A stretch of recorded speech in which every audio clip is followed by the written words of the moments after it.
Friends ಎಲ್ರಿಗೂ ನಮಸ್ಕಾರ. ನಾನು ನಿಮ್ಮ ವೇಲು ಶಾರ್ಪ್ ಕಿಂಗ್. ನಾವು ಮಡಿಕೇರಿ ಹೋಮ್ ಸ್ಟೇ ಬಗ್ಗೆ ಹೇಳ್ತಾ ಇದ್ದೀನಿ. ಸೊ ನೋಡಿ ಇಲ್ಲೆಲ್ಲ ವೈನ್ಗಳು ಇಟ್ಟಿದ್ದಾರೆ. ಸೊ ಇದೆಲ್ಲ ಬಂದು ಎಷ್ಟು ದಿನ ಇದ್ರು ಏನೂ ಆಗಲ್ಲ ಅಂತಾರೆ. ಬಟ್ ಸುಮ್ಮನೆ ನಾವು ನೋಡಿದ್ವಿ, ಅದೇನು ತಗೊಳಕ್ ಹೋಗಿಲ್ಲ. ನಾವು ಆಕ್ಚುಲಿ ಹೇಳ್ಬೇಕು ಅಂದ್ರೆ 10ನೇ ತಾರೀಕೆ ಏಪ್ರಿಲ್ 10ನೇ ತಾರೀಕೆ ಟೈಟ್ ಬಿಟ್ವಿ. ಬೆಳಗಿನ ಜಾವ 4 ಗಂಟೆಗೆ. ಇನ್ನೊಂದು 600 ಮೀಟರ್ ಇರ್ಬೇಕಾದ್ರೆ ಏನಾಗೋಯ್ತು ಅಂದ್ರೆ ನಮ್ದು ಗಾಡಿ ಪಂಚರ್ ಆಗೋಯ್ತು. ಅಂದ್ರೆ ನೋಡಿದ್ರೆ ಒಂದು ಕಲ್ಲು ಹೊಡೆದಿ ಟೈರ್ ಬ್ಲಾಸ್ಟ್ ಆಗೈತೆ. ಸೊ ನಾವೇನ್ ಮಾಡಿದ್ವಿ, ಸ್ಟೆಪ್ನಿ ಚೇಂಜ್ ಮಾಡ್ಕೊಂಡು ಸೀದಾ ಬಂದು ಮನೆಯಲ್ಲಿ ಮಲ್ಕೊಂಡು ಬೆಳಗ್ಗೆ ಒಂದು 9 ಗಂಟೆಗೆ ಎದ್ದು ಟಿಫನ್ ಮಾಡ್ಕೊಂಡು, ಸೊ ಅಲ್ಲಿಂದ ನಾವೇನ್ ಮಾಡಿದ್ವಿ, ಸೀದಾ ಪಂಚರ್ ಅಂಗಡಿಗೆ ಹೋದ್ವಿ. ಆ ಟೈರ್ ಏನಾದರೂ ಮಾಡೋಕ್ಕಾಗುತ್ತಾ ಅಂತ ಕೊಟ್ವಿ. ಸೊ ಅವ್ರು ಏನು ಮಾಡಿದ್ರು, ಏನೋ ಒಂದು ಪ್ಯಾಚ್ ಹಾಕಿ ಅದಕ್ಕೊಂದು ಟ್ಯೂಬ್ ಹಾಕಿ ರೆಡಿ ಮಾಡಿ ನಮಗೆ ಏನು ತೊಂದರೆ ಇಲ್ಲ, ಬೆಂಗಳೂರವರೆಗೂ ಆರಾಮಾಗಿ ಹೋಗ್ಬೋದು ಅಂದರು. ನಾವು ಬೆಂಗಳೂರು ಬಂದು ಟೈರ್ ಚೇಂಜ್ ಮಾಡ್ಕೊಳ್ಳೋಣ ಅಂತ ಸೀದಾ ಅಲ್ಲಿಂದ ಏನು ಮಾಡಿದ್ವಿ, ಸ್ನಾನ ಮಾಡೋಣ ಅಂದ್ಬಿಟ್ಟು ಇಲ್ಲಿ ನದಿಗೆ ಹೋಗೋಣ ಅಂತ ಬಂದ್ವಿ. ಸೊ ಇಲ್ಲಿ ಬಂದ್ಬಿಟ್ಟು ಏನಂದ್ರೆ ಹೋಮ್ ಸ್ಟೇ ಪಕ್ಕದಲ್ಲೇನೆ ಇದನ್ನ ಇರೋದು. ಸೊ ನೀರು ಕಮ್ಮಿ ಇದ್ರೂ ಕೂಡ ಸ್ವಲ್ಪ ಒಳಗಡೆ ಹೋದ್ರೆ ಆಳ ಇತ್ತು.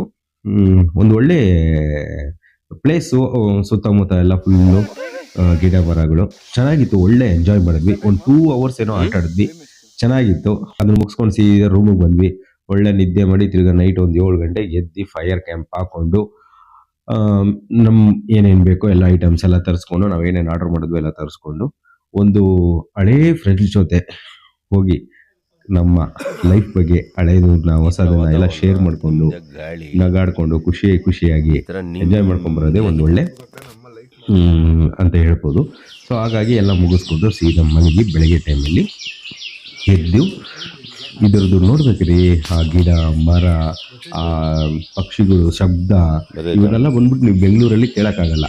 ಸೊ ಅಲ್ಲಿ ಅದನ್ನೆಲ್ಲ ಕೇಳ್ತಾ ಇದ್ರೆ ಏನೋ ಒಂಥರ ಮನಸ್ಸಿಗೆ ನಿಮ್ಮದೇ ಆಗುತ್ತೆ. ನಾವು ನೈಟು ಪಾರ್ಟಿ ಮಾಡೋಂಥ ಜಾಗ ಅದು.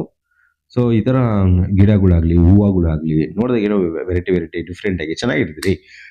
ಹೋದಾಗ ಆ ಥರ ಫ್ರೀಯಾಗಿ ಆರಾಮಾಗಿ ಗಾಳಿ, ವಾತಾವರಣ, ಸ್ಮೆಲ್ಲು ಇವೆಲ್ಲ ತೊಗೊಂಬರ್ಬೇಕು. ಬೆಳಗ್ಗೆ ನಮಗೆ ಕಡುಬು ಅಂತ ಮಾಡಿಕೊಟ್ರು. ನೋಡಿದ್ರೆ ಅದ್ರ ರೌಂಡಿಗೆ ಇಡ್ಲಿ ಥರ ಇತ್ತು. ಸೊ ಅದನ್ನು ನಾವು ಬೆಳಗ್ಗೆ ಬ್ರೇಕ್ಫಾಸ್ಟ್ ಮಾಡ್ಕೊಂಡ್ವಿ. ಸೊ ಬ್ರೇಕ್ಫಾಸ್ಟ್ ಮಾಡಿಕೊಂಡು ಅಲ್ಲಿಂದ ಇನ್ನೇನು ನಾವು ಸೀದಾ ಮನೆ ಕಡೆ ಓಡೋಣ ಅನ್ನೋ ಟೈಮಲ್ಲಿ ಲಾಸ್ಟ್ ಫೈನಲ್ ಆಗಿ ಇದೊಂದು ಆ ಮನೆಯಲ್ಲಿ ಒಂದು ಹೂವೆಲ್ಲ ಆಡಿಕೊಂಡು ನೈಟು ಪಂಚರೆಲ್ಲ ಹಾಕ್ಸ್ಕೊಂಬಂದಿದ್ದಿಲ್ಲ ನಿನ್ನೆ ಅದನ್ನೆಲ್ಲ ಫಿಟ್ ಮಾಡಿಕೊಂಡು, ಇವನೇ ರೀ ಸಂತೋಷು, ಅವನೇ ಪಂಚರ್ ಮಾಡಿರೋದು. ಸೊ ಬೆಳಗ್ಗೆ ಅವನ ಕೈಯೆಲ್ಲ ಫಿಟ್ ಮಾಡಿಸ್ಕೊಂಡು ನಾವು ಇಲ್ಲಿ ಮಂಜಾ ಅಂತಿದ್ದಾನೆ ನೋಡಿ, ಇವನಿಗೆ ಡ್ರೈವಿಂಗ್ ಕೊಟ್ಬಿಟ್ಟು ನಡೀರಿ ಸೀದಾ ಹೋಗೋಣ. ಸೊ ನಾವು ಮಡಿಕೇರಿಯಲ್ಲಿ ಬಂದು ಕಾಫಿ ಟೀ ಕುಡಿಲಿಲ್ಲ ಅಂದರೆ, ಕಾಫಿ ಬೀಜನೇ ಬೆಳೀತಾರೆ, ಅಲ್ಲಿ ಕಾಫಿ ಕುಡಿದ್ರೆ ಹೆಂಗೆ ಟೇಸ್ಟ್ ಇರುತ್ತೆ, ನಮ್ಗೆ ನೋಡದೆ ಬಂದರೆ ಹೆಂಗಿರುತ್ತೆ. ಸೊ ಅದಕ್ಕೆ ಹೋಗೋದಾರಲ್ಲಿ ಎಲ್ಲಾದರೂ ಬಂದ್ಬಿಟ್ಟು ಕಾಫಿ ಟೀ ಇದು ಶಾಪ್ ಇದ್ರೆ ನಿಲ್ಸು ಅಂತ ಹೇಳಿ. ಹಾಗೆ ಗಾಡಿಯಲ್ಲಿ ಯಾರ್ಯಾರು ಇದ್ದಾರೆ ನಿಮ್ಮ ಹೆಸರುಗಳನ್ನ ಹೇಳಿ ಅಂತ ಹೇಳಿ. ಸಂತೋಷ, ವೇಲು, ಕಾಣಿಸಿಲ್ಲ ಅಂದ್ರೆ ಆಮೇಲೆ ಇವನ ಕೈಯಿಂದ ಇಡಿಸ್ತೀನಿ. ಸಂದೀಪ, ಹೇಳೋ ಹೇಳು ಮಂಜಾ ಅಲಿಯಾಸ್ ಕಳ್ಮಂಜಾ, ಮಂಜುನಾಥ್, ಮಂಜಾ ಬಳಿ ಮಂಜಾ, ಇವನು ವೆಂಕಟಗಿರಿ ಗಿರಿ. ಸೊ ಹಾಗೆ ಕಾಫಿ ಶಾಪ್ನ ನೋಡ್ಕೊಂಡು ಮುಂದಕ್ಕೆ ಹಂಗೆ ಪ್ರಯಾಣ ಮಾಡಿದ್ವಿ. ನಮಗೆ ಫೈನಲ್ ಕಾಫಿ ಶಾಪ್ ಸಿಕ್ತು. ಸೊ ಟೇಸ್ಟ್ ಎಲ್ಲ ಸೂಪರ್ ಆಗಿ ಚೆನ್ನಾಗಿತ್ತು, ಎಲ್ರಿಗೂ ಇಷ್ಟ ಆಯಿತು. ಚೆನ್ನಾಗೆಲ್ಲ ಕುಡಿದ್ಬಿಟ್ಟು ಮತ್ತು ಅಲ್ಲಿಂದ ನಾವು ದಾರಿಯಲ್ಲಿ ಹೋಗ್ಬೇಕಾದ್ರೆ ನಮಗೆ ಅರಂಗಿ ಡ್ಯಾಮ್ ಅಂತ ಒಂದು ಸಿಕ್ತು. ಸೊ ನಾವು ಆ ಕಡೆ ಈ ಕಡೆ ಫೋಟೋಸು ವೀಡಿಯೋಸು ಎಲ್ಲ ತೊಗೊಂಡು ಹಂಗಿಂದ ಮುಂದಕ್ಕೆ ಪ್ರಯಾಣ ಮಾಡಿದ್ವಿ. ಸೊ ಟೂರಿಸ್ಟ್ ಪ್ಲೇಸು, ಬೆಳಗ್ಗೆ ಎಷ್ಟೊಂದು ಜನ ಬಂದಿದ್ರು ಅಲ್ಲಿಗೆ. ಸೊ ಅದನ್ನು ಹಂಗೆ ನಾವು ಹಿಂಗೆ ಗಾಡಿಯಲ್ಲಿ ಹೋಗ್ಬೇಕಾದ್ರೆ ನೋಡಿಕೊಂಡು ಸೀದಾ ನಾವು ಅಲ್ಲಿಂದ ಕುಶಾಲನಗರಕ್ಕೆ ಹೋಗಬೇಕಾಗಿತ್ತು. ಗ್ಯಾಸ್ ಕಮ್ಮಿ ಇತ್ತು, ಗ್ಯಾಸ್ ಹಾಕ್ಸ್ಬೇಕಾಗಿತ್ತು. ಸೊ ಕುಶಾಲನಗರಕ್ಕೆ ಹೋಗಿ ಗ್ಯಾಸ್ ಹಾಕ್ಸ್ಕೊಂಡ್ವಿ. ಸೊ ಅಲ್ಲಿ ಇಂಡಸ್ಟ್ರಿಯಲ್ ಏರಿಯಾದಲ್ಲಿ ಗ್ಯಾಸ್ ಹಾಕ್ಸ್ಕೊಂಡು ಎಲ್ಲರೂ ಐಸ್ ಕ್ರೀಮ್ ತಿನ್ಕೊಂಡು ಹೊಟ್ಟೆನೆಲ್ಲ ತಂಪು ಮಾಡಿಕೊಂಡು ನೆಕ್ಸ್ಟ್ ನಾವು ಇಲ್ಲಿಂದ ಮುಂದಕ್ಕೆ ಎಲ್ಲಾದರೂ ಊಟಕ್ಕೆ ಹಾಕೋಣ ಅಂತ ನಾವು ಊಟಕ್ಕೆ ಹೋಗಿದ್ವಿ.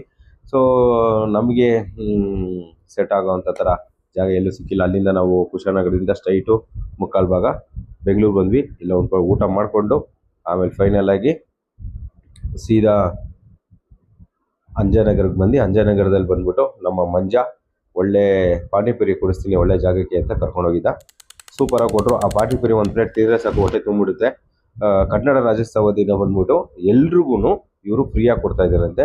ಇಡೀ ಆ್ಯಕ್ಟ್ರಸ್ ಫೋಟೋ ಯಾರ್ಯಾರು ಇದ್ದಾರೋ ಅವ್ರದ್ದೆಲ್ಲ ಫೋಟೋಗಳು ಹಾಕಿದ್ರು. ತುಂಬ ಚೆನ್ನಾಗಿತ್ತು. ನೀವು ಒಂದ್ಸಲ ವಿಸಿಟ್ ಮಾಡಿ. ನಾವು ಅಲ್ಲಿಂದ ಮುಗಿಸ್ಕೊಂಡು ಹೊನ್ಮಾಲೆ ಹೋಮ್ ಸ್ಟೇಯಿಂದ ಸೀದಾ ಮನೆಗೆ ಸೇರ್ಕೊಂಡು. Thank you.